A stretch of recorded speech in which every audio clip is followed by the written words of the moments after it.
বলা হয় এই সংসারে ঈশ্বরের থেকে বড় আর কেউ নয়। ভগবান যদি চান তাহলে মুহূর্তের মধ্যে ভক্তকে মুক্তি দেন, তার সকল দুঃখ হরণ করে। কিন্তু ভগবান নিজের ইচ্ছায় কিছুই করতে পারেন না। ওনাকে কখনো নিয়তির সামনে, আবার কখনো কর্মফলের সামনে নত হতে হয়। ভক্তের ভাবনা বুঝে বর প্রদান করতে হয়। কিন্তু এই জীবনযাত্রায় এমন কেউ আছে যাদের পদ ঈশ্বরের থেকেও বড় হয়। জানেন তারা কারা? তারা হলেন মাতা পিতা।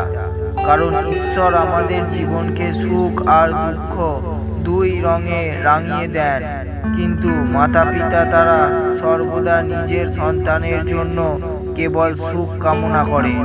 সেই জন্য সর্বদা নিজের মাতা পিতাকে ঈশ্বরের ন্যায় পুজো করুন, কারণ ওনাদের চরণে তো আছে সুখের সুন্দর কৈলাস। ও